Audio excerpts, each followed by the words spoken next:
Dialog kita lanjutkan kembali masih bersama Hermawan Saputra, pakar dari Dewan Pakar Ahli Ikatan Ahli Kesehatan Masyarakat Indonesia. Pak Hermawan Saputra, ini kalau kita bicara soal beberapa klaster penyebaran yang sering dimunculkan, ini kita bicara Jakarta. Dulu transportasi publik sempat dikhawatirkan, kemudian juga di pasar. Dan sekarang muncullah klaster perkantoran. Dari 3 klaster itu sebetulnya yang paling mengkhawatirkan itu yang mana? Transportasi publik. Transportasi publik. Kenapa begitu? Karena ini kan menyangkut connectivity. Jadi tidak ada sebenarnya upaya yang betul-betul bisa kita lakukan penyaringan ketika orang akan menggunakan alat transportasi. Nah, sementara yang bisa kita deteksi adalah ketika mereka ada di kantor. Nah, ketika orang sudah sampai kantor oleh perusahaannya ataupun oleh kesadaran kolektif dari anggota perusahaan, maka dilakukan testing, penelusuran dan lain-lain. Bila didapatkan positif, tetapi kalau ditelusur itu boleh jadi perjalanan dia kedatangan dari kantor dan kepulangan dari kantor itu sebenarnya lebih banyak juga waktu dan juga risiko di area-area transportasi. Kemungkinan besar mereka terpapar di sana. Bisa jadi. Artinya gini, apa yang terjadi sekarang ada klaster-klaster baru di perkantoran, kemungkinan besar sebetulnya adalah dampak dari klaster-klaster yang lain gitu di transportasi. Tentu saja, karena sekarang ini kan sudah sangat samar, Bung Rudi. Ketika kita bicara transportasi ya, contohnya ada kereta ya. Kereta, kemudian alat transportasi udara, ini tidak hanya bisa dikendalikan oleh daerah, tapi juga pemerintah pusat. Jadi ada sinkronisasi kebijakan, ada harmonisasi kebijakan. Dan memang ini PR kita dari awal. Bagaimana antar pemerintah daerah, pemerintah pusat, itu satu pemahaman dan pengertian terhadap kebijakan, tetapi juga di antara pemimpin di kawasan, seperti misalnya kalau kita bicara DKI, ada Bogor, ada Depok, ada Tangerang, ada Bekasi. Nah, keharmonisan di antar daerah ini juga harus satu. Nah, pertanyaannya ketika kita menggunakan kereta contohnya, kereta ini siapa yang bertanggung jawab? Dalam screeningnya, penyaringannya, sampai penjagaan protokol. Ini kalau kita bicara komuter lain, KCI mestinya kan? Providernya tetapi antar wilayahnya, masuk wilayah Jakarta, udah tanggung jawab Jakarta. Selama dia ada di Bogor, misalnya tanggung jawab pemerintah Bogor. Dan perilaku di dalam kereta juga ini kan menjadi sebuah tanggung jawab individu dan komunitas yang kami mengamati, Bung Rudi, pada akhirnya kan coba lihat kereta itu udah nggak ada tuh. Jaga jarak, kadang menggunakan. Saat ini? Saat ini. Meskipun sebetulnya kan ada disila, nggak boleh didudukin segala macam. Karena health protocol need health control. Ada protokol kesehatan, tapi kalau tidak ada pengawasan atas perilaku kesehatan, bagaimana mungkin? Dan itu sebetulnya yang terjadi saat ini? Itu yang terjadi, karena di pertengahan Juni kalau nggak salah, Kapolri sendiri kan sudah mencabut maklumat pelarangan pada aktivitas ruang publik dan lain-lain, sehingga peran aparatur Kamtibmas juga tidak terlalu optimal lagi di lapangan untuk pengawasan perilaku. Dan itu justru satu kebijakan yang mungkin disinyalir sebagai penyebab silent movement dan silent transmission ini akhirnya bergerak terus. Harus diakui, dan pemerintah DKI mengakui bahwa PSBB itu dilonggarkan. Dengan istilah PSBB transisi, walaupun kami dari IAKMI menyampaikan sejak awal PSBB ini bentuk intervensi longgar sejak awal. Kalau ada istilah dilonggarkan lagi, buat masyarakat diartikan kemerdekaan tuh. Nah, jadi ini yang kita meskipun tidak secara harfiah disebutkan ya, tapi artinya mereka bisa beraktivitas lebih bebas lagi, gitu kan maksudnya? Betul. Jadi driven value-nya adalah bahwa perilaku kebijakan drive perilaku individu atau komunitas. Jadi bahwa ada dua sisi, ada perilaku individu, perilaku masyarakat. Ini tingkat kesadaran berbeda karena tingkat pendidikan dan juga penghasilan ekonomi berbeda. Artinya tapi ini juga ada perilaku kebijakan. Perilaku kebijakan kita juga tidak kunjung konsisten sejak awal dan banyak berubah, termasuk dalam arti nomenklatur baru, pendefinisian baru dan lain-lain. Nah, ini menyebabkan kita belum memiliki arah penanganan COVID yang firm dari aspek kebijakan. Sebetulnya kalau kita bicara soal Jakarta saja dengan segala macam istilahnya, ini kalau saya hitung itu sudah ada 6 kali PSBB. PSBB fase 1, PSBB fase 2, PSBB transisi 1, perpanjangan 1, perpanjangan, ada sekitar 6 kali PSBB gitu. Nah, dari 6 kali PSBB itu sebetulnya bisa terukur nggak bahwa ini sudah berhasil, bahwa ini kita lanjutkan karena ini sudah berhasil, atau sebetulnya selama 6 kali PSBB dengan segala istilahnya kita belum berhasil untuk mengendalikan pandemi ini? Ya, cut off periodnya hanya 2, PSBB dan PSBB transisi istilahnya. Oke. Jadi hanya 2 istilah ini yang digunakan oleh DKI. Oke. Cut off periodnya itu pada tanggal 5 Juni, artinya kurang lebih sebulan yang lalu ya, hampir 2 bulan yang lalu, bahwa ketika PSBB terjadi bukti pelambatan kasus di DKI. Semua pakar setuju itu. Kami pun dari Kesmas melihat ada pelambatan signifikan karena upaya PSBB yang di awal yang masih dibatasi keluar masuk wilayah masih pakai IKM dan lain-lain itu.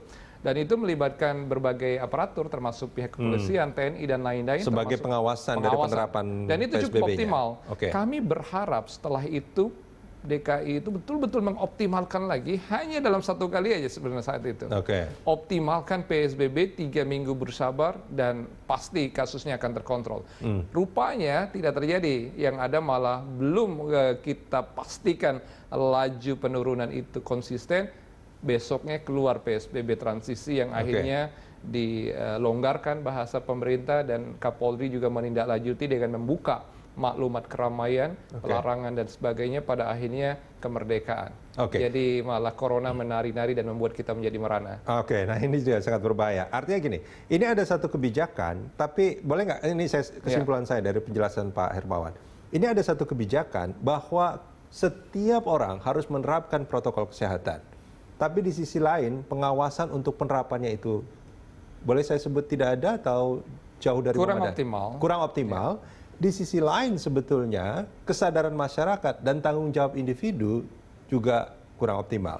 Jadi klop, dua-duanya klop sehingga pandemi COVID-19 ini ya tidak akan pernah selesai. Begitu nggak? Ini kesimpulan saya. Iya, pada akhirnya demikian. Ada orang keluarga di lingkungan saya melihat keluarga yang lain sudah cukup merasa aktivitasnya udah agak bebas ya, kemana-mana, bahkan ada yang wisata segala macam. Ada keluarga yang tadinya sadar ya, mereka paham, mereka tahu bahwa suasana kita ini belum terbebas dari COVID dan bagaimana mekanisme penularan COVID itu mereka tahu. Tetapi melihat tetangga kiri kanan keluar semua, akhirnya ikutan keluar. Iya, bisa jadi karena kayaknya memang sudah baik-baik saja. Sudah baik-baik saja. Nah ini kan psikologi publik.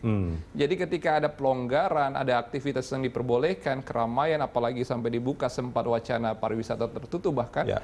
Nah itu menunjukkan adanya psikologi, kebijakan pemerintah mengatakan itu udah kok. Nah masyarakat yang sudah merindukan ini jelas dorongannya jauh lebih besar karena udah hampir 5 bulan. Artinya gini, ketika pemerintah mengatakan ini adalah PSBB transisi, PSBB tapi transisi, tapi berbagai kegiatan masyarakat diperbolehkan dan pada saat itu masyarakat sudah punya mindset tersendiri bahwa COVID-19 ini sebetulnya sudah terkendali, gitu nggak kira-kira? Ya, buat masyarakat simpel saja. Tidak begitu paham dengan istilah transisi. Yang ada semuanya dibolehkan. Semuanya dibolehkan.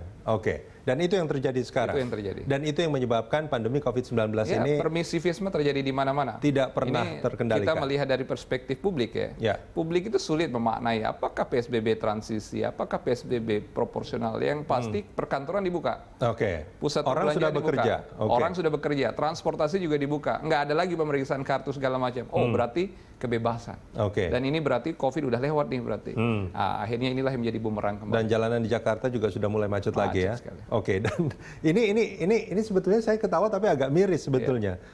Karena saya merasa bahwa ini situasi yang berbahaya. Begitu nggak kira-kira? Ya tentu saja kami dari kesehatan masyarakat lebih prihatin lagi.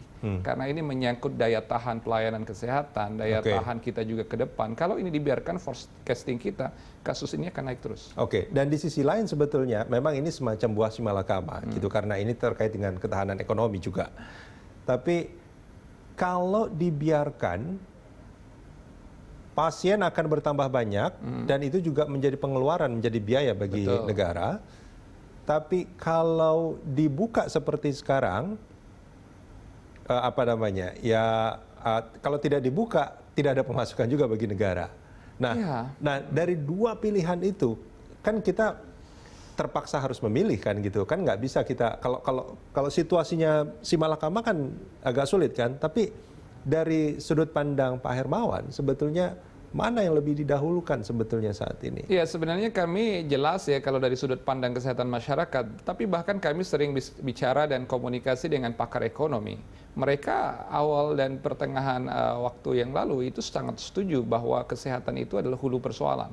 Selesaikan persoalan kesehatan, maka ekonomi akan selesai. Artinya kan sebetulnya kalau dengan kesimpulan kayak gitu, boleh nggak kalau saya simpulkan bahwa sekarang mestinya PSBB harus kembali diterapkan seketat-ketatnya sampai betul-betul terkendali, baru nanti istilah apa kenormalan baru atau segala macam itu diterapkan. Begitu, Ya, Pak? karena sekarang kita sulit mengukurnya. Sekarang jadi gini, Bung Rudi, ada yang disebut dengan health economic.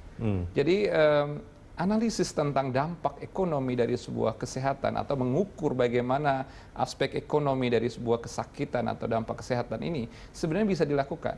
Nah, kalau kita melakukan PSBB anggaplah seperti dalam waktu 3 minggu, memang ekonomi akan terpukul. Tetapi daya pukul ekonomi ini dapat kita ukur.